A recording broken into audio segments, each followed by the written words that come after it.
Hare Krishna. Namaste. Chapter 4, which is entitled as Jnana Yoga.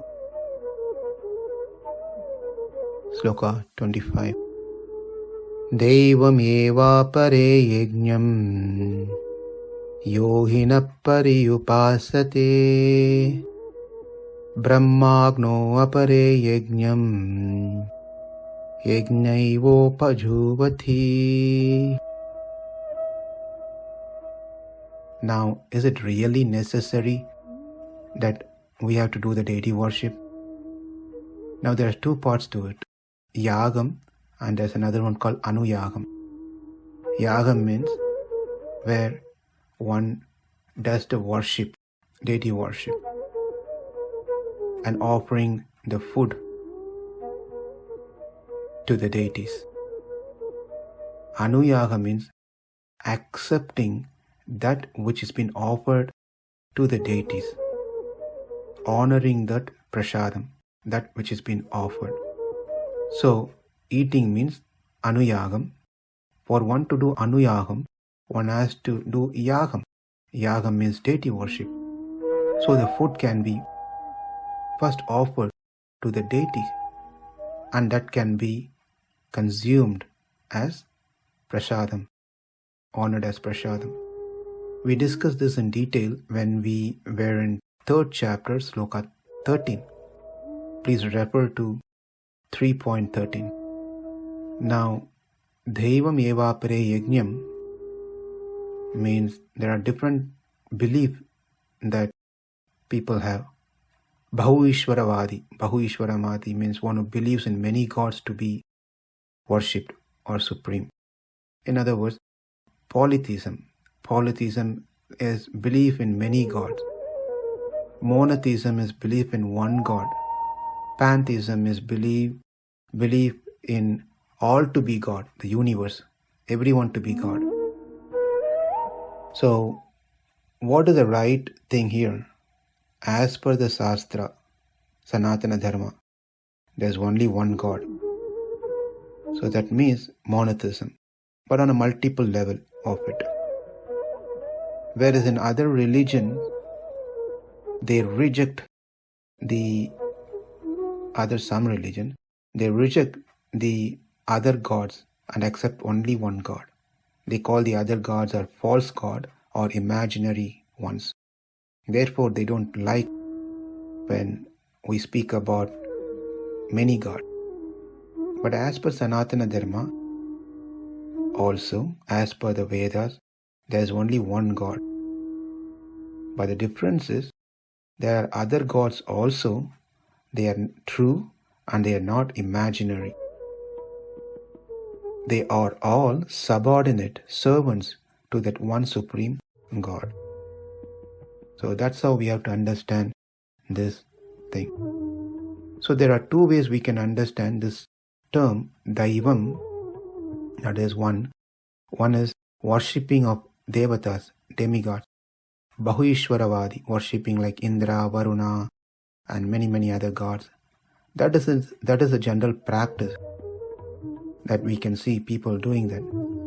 But that is a less understanding of what has been mentioned in the scripture, not understanding the purpose of life.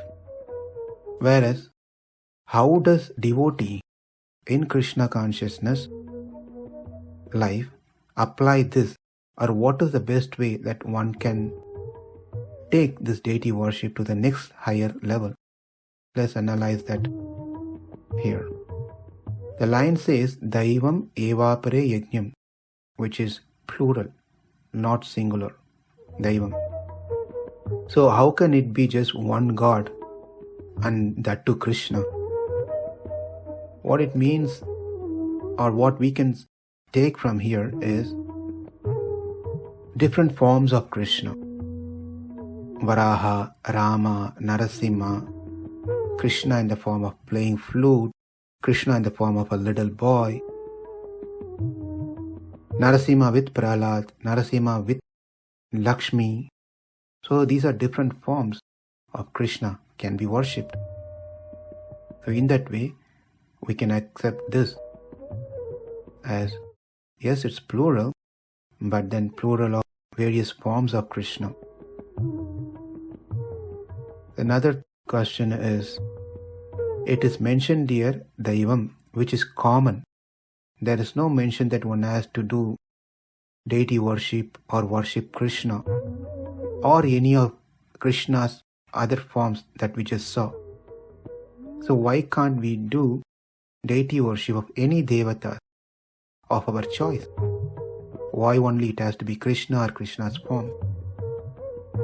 So the answer we need to understand is topic that we have to understand always what the topic that we are currently discussing. The topic that we are currently discussing here is the varieties of karma yoga. That's what we are entering into. And that's what the topic is karma yoga. That's what we've been seeing so far. So now the question is, what is the end result?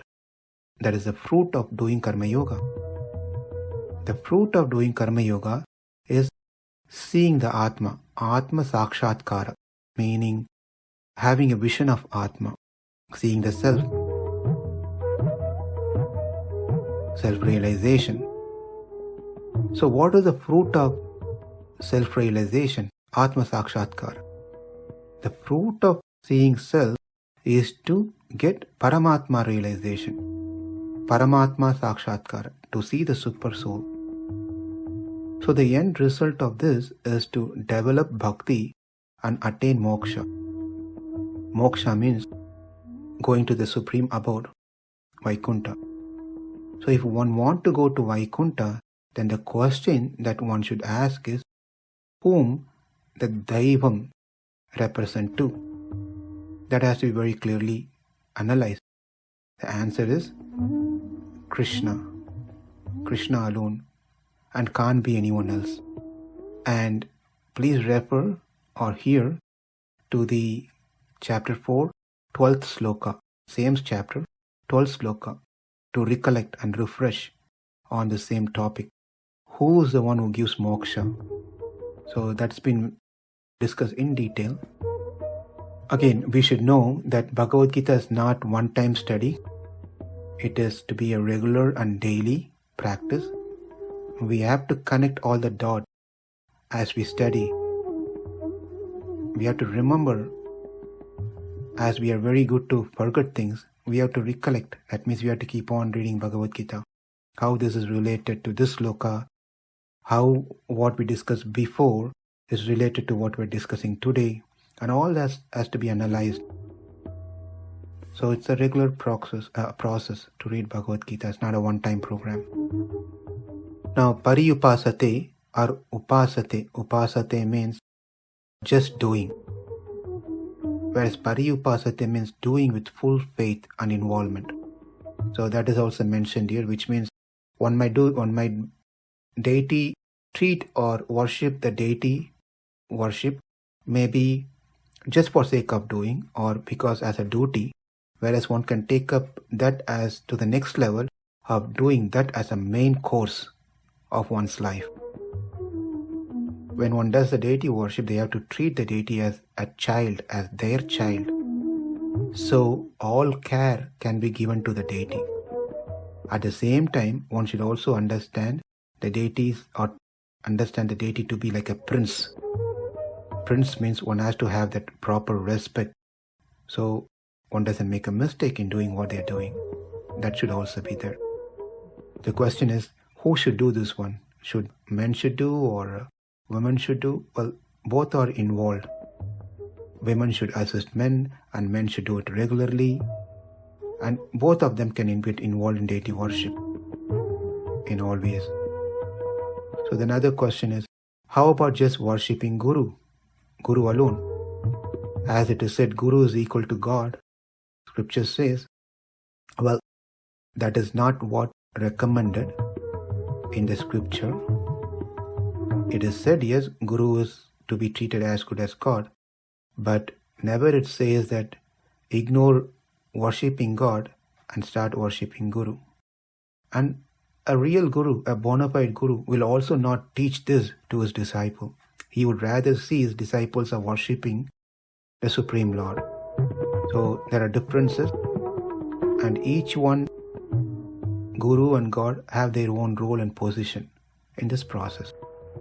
Brahmāgnāv apare yajñaṁ yajñenaivopajuhvati.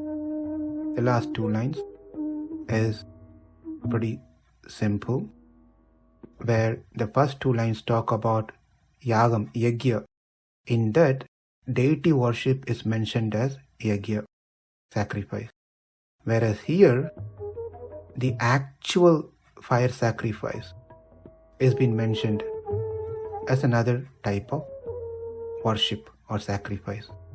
In this, offering havish, other items into the fire, doing homa as a main activity, which means the people who are doing this will also be doing deity worship, but their primary focus is to practice this one, yaga, the fire sacrifice.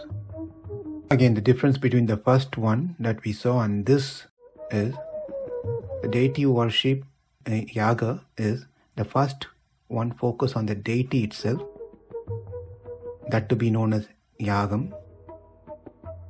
That is not literally the yaga of fire sacrifice, whereas the second one is actual yajña itself, the fire sacrifice, not the deity worship. Though same person may do both, but their inclination is more towards one thing. And that is what's been mentioned in this particular sloka. Daivam evāpare yajñaṁ yoginaḥ paryupāsate brahmāgnāv apare yajñaṁ yajñenaivopajuhvati. Namaste. Hare Krishna.